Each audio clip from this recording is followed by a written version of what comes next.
Vamos a estar hablando en esta ocasión sobre lo que es la transfusión de la sangre en nuestros pacientes. Primeramente tenemos que tener en cuenta que cuando un paciente necesita una transfusión, ¿en qué momento, cuándo podemos transfundir? Observamos aquí, primeramente tenemos que saber que los glóbulos rojos deben de estar bajos.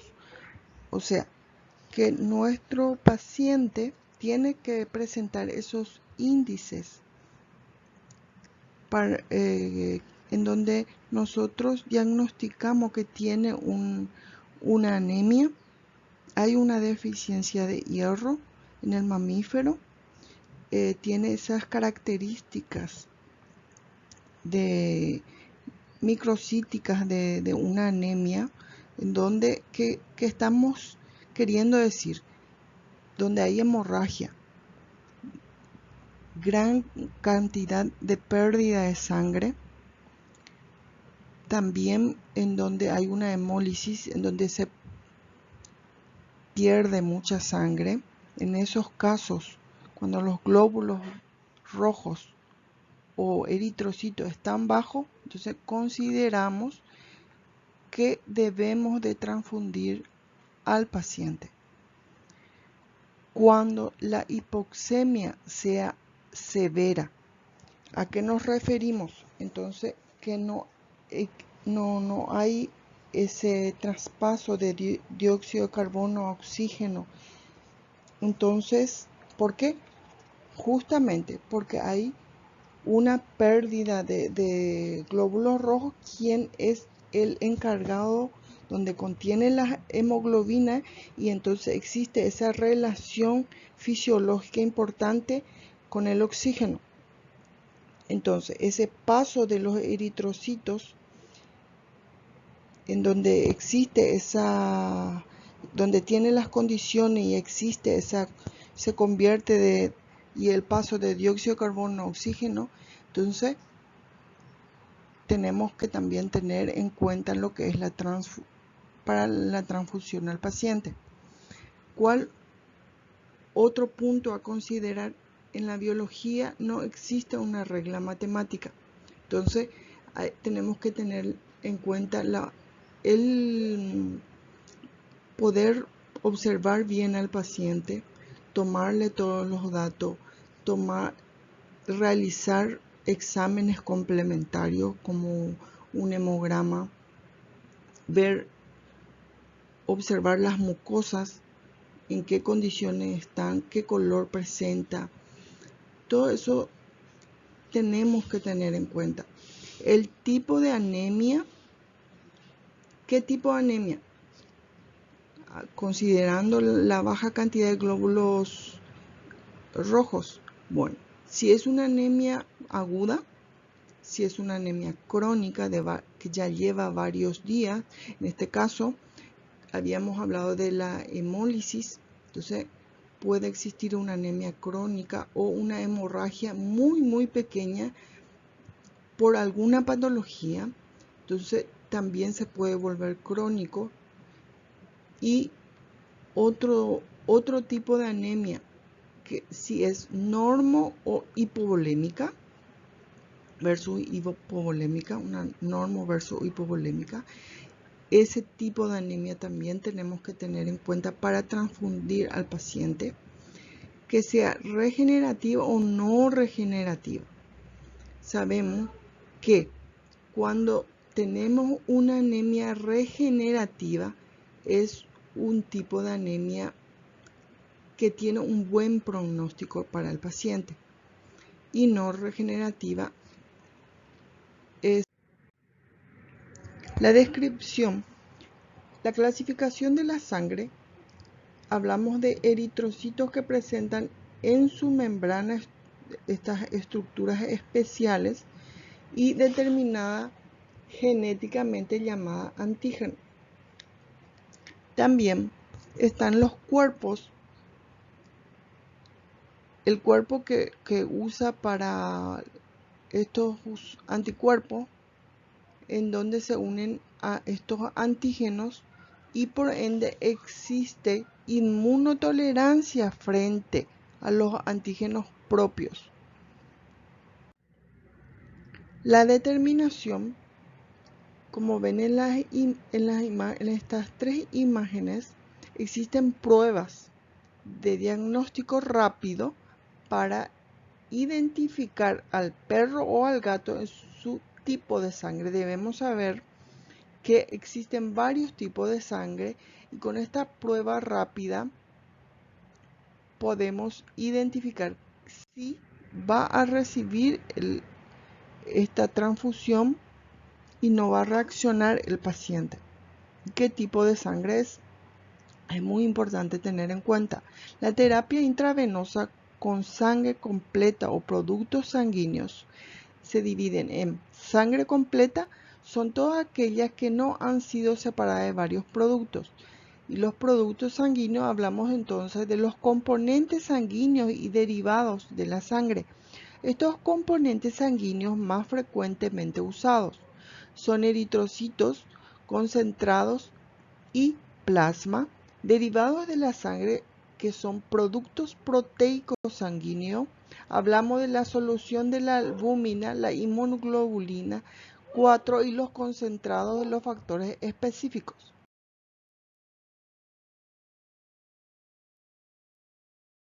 Los donantes de sangre, estos donantes caninos, tienen que cumplir varias características.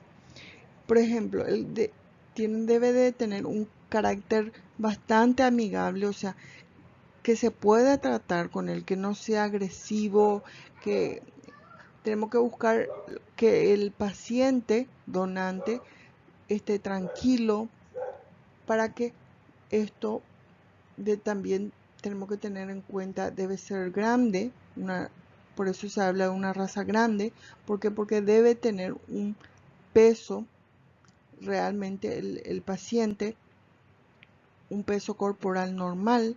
Las venas deben ser fácilmente accesibles para poder llegar a ellas. Un peso corporal, entonces hablamos de 30, van a encontrar inclusive de 25 kilogramos a 30, no más, porque el paciente no debe ser obeso. Debe estar vacunado, presentar todas las vacunas, debe estar desparasitado. ¿Y de qué edad vamos a hablar? Hablamos de 1 año hasta 8 años aproximadamente. O sea, dentro de este rango sí son caninos donantes. También debe realizarse un chequeo general, poder palpar los ganglios, el abdomen, los pulmones, auscultar, ver el color de las mucosas, qué tal está su temperatura, etcétera. Todos esos chequeos que podemos realizar en consultorio deben estar normales. Una observación: no debe donar más de 2 veces al año. En algunos van a encontrar que puede donar cada 7, 8 meses, pero lo ideal es una vez, no más de 2 veces al año. El paciente debe contar con un hemograma en donde también realizarse chequeos, como debe estar libre de enfermedades hemoparásitas como por ejemplo la babesia, también de bacterias como es la Ehrlichia, también la Leishmania. Todo eso hay que tener en cuenta para que sea el donante canino, o sea, en perfectas condiciones. Cuando hablamos de un donante felino, las características son: también debe ser dócil, poder tratar y no cuidar mucho esa parte con los felinos. Clínicamente debe estar normal en todas las condiciones normales.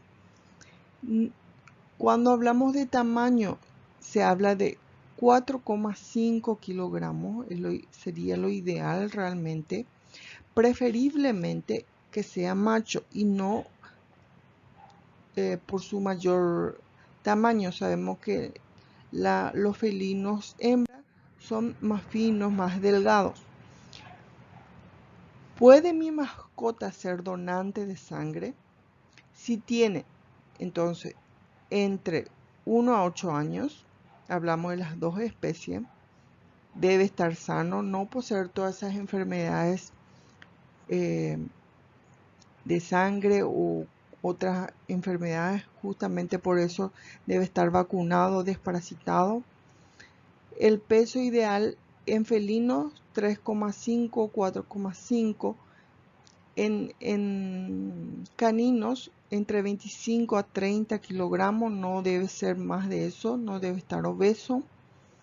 Y de 1 a 8 años también, ambas especies. En cuanto a la extracción en el perro,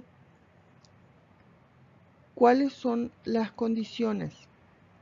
Se debe contar con las bolsas de recolección de sangre, estas bolsas comerciales humanas en donde se puede almacenar hasta 450 ml y no debe ser menos ni no debe ser más, tiene que, de acuerdo a lo que requiere estas bolsas comerciales.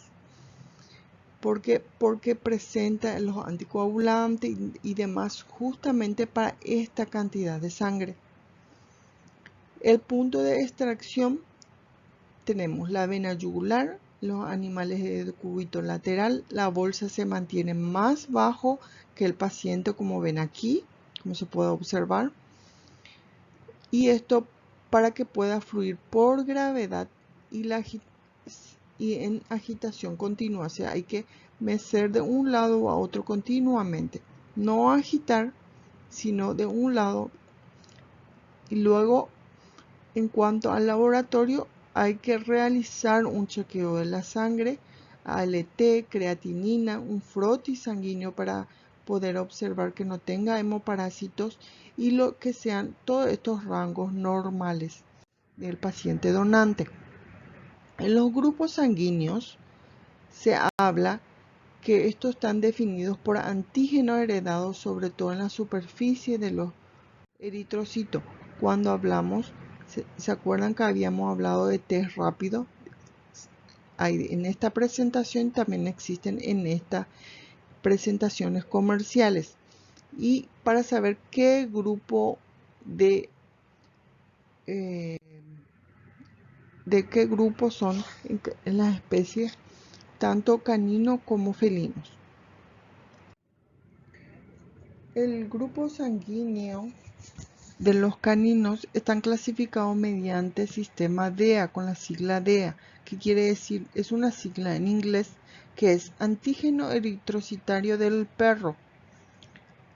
Y vamos a observar que es desde 1.1 hasta el DEA8. Esto significa que el antígeno eritrocitario del perro y de los donantes, que serán un perro negativo al DEA 1.1. Observamos en esta nomenclatura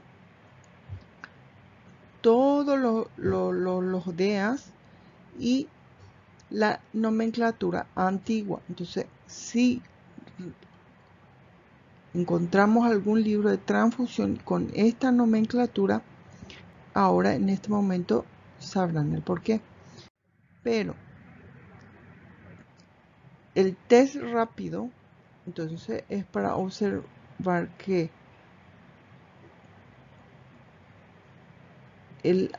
del autoaglutinación, entonces quede positivo al DEA 1.1.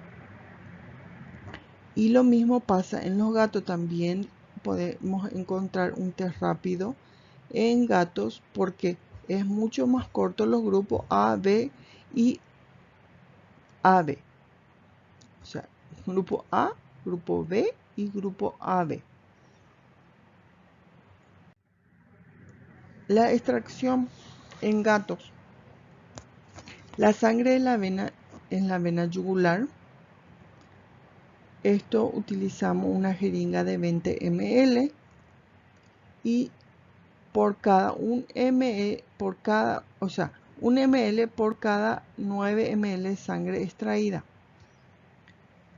Tenemos que tener en cuenta que se puede utilizar también el citrato al 3,8% o la heparina sódica. Son anticoagulantes que se pueden utilizar para la extracción con sangre de los felinos.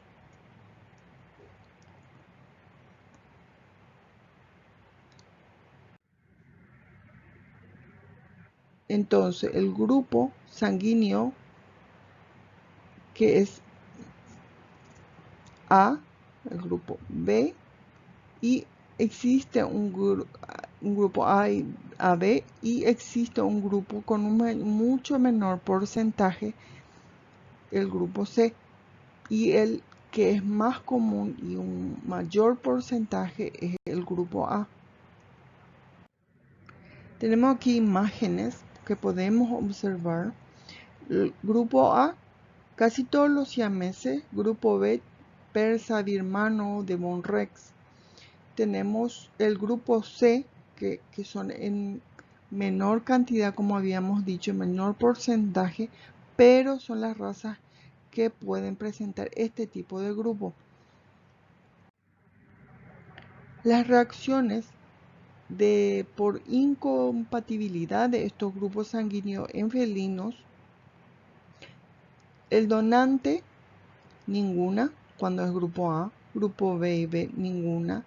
Cuando el donante tiene un grupo B y el receptor un grupo A, la reacción de incompatibilidad es leve, pero cuando el donante tiene un grupo A y el receptor, el que recibe la sangre, grupo B, ahí se observa una incompatibilidad muy grave, en donde va a reaccionar el paciente, que es el receptor. Tenemos los grupos A, C, D, K, P, Q, U, S, T y Z. Estos son grupos en las especies equinas.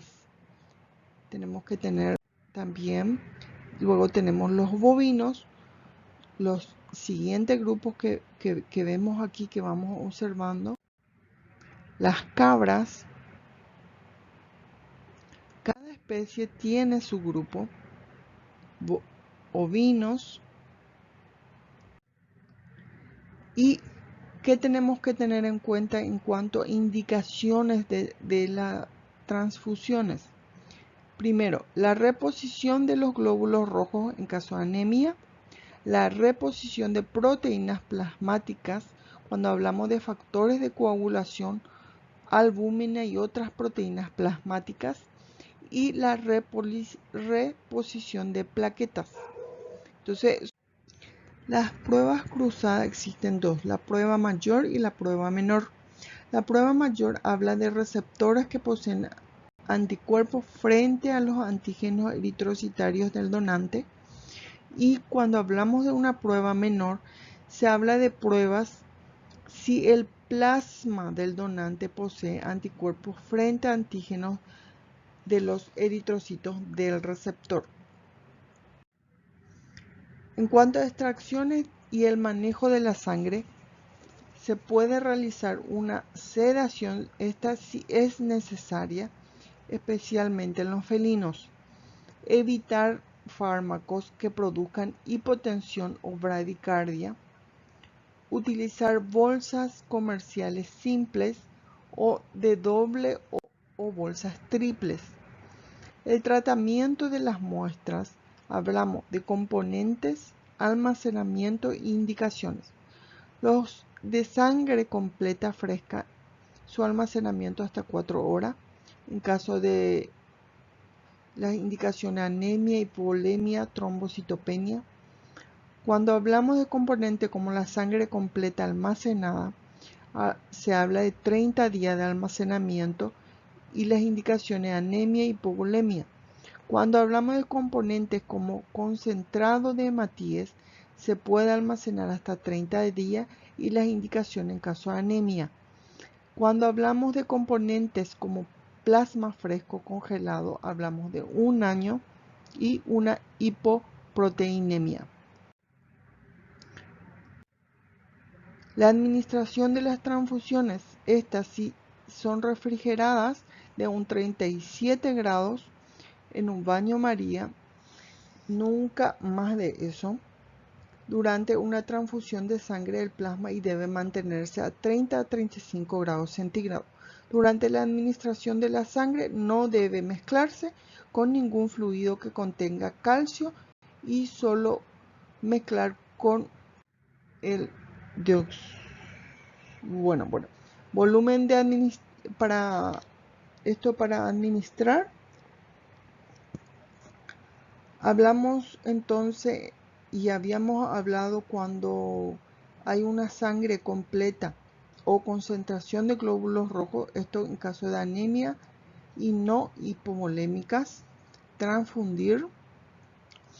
Esto aumenta el hematocrito cuando se transfunde de 2.2 ml por kilogramo subcutáneo.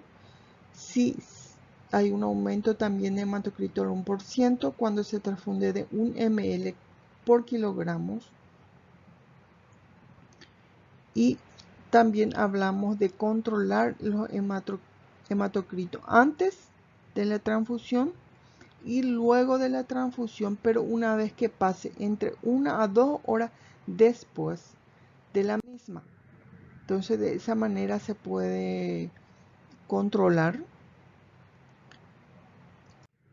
Las transfusiones en caso de coagulopatía que requieren las mismas, hablamos siempre cuáles son las deficiencias de todos estos factores. El que no llega a apreciarse cuando hay una intoxicación de raticida. No siempre se puede llegar a transfundir y que el paciente mejore porque todo es muy rápido, pero sí se realiza la transfusión. Insuficiencia hepática, enfermedades de von Willebrand, hemofilia A y hemofilia B. Entonces afectan a cada uno de estos factores que van a ir mirando detenidamente en el recuadro luego, y los volúmenes a administrar.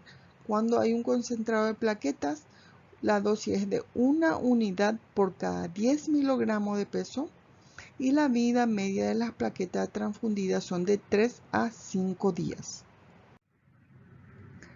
La velocidad de la administración. Esto depende mucho de la gravedad de la patología y cómo se encuentra, en qué condiciones se encuentra el paciente.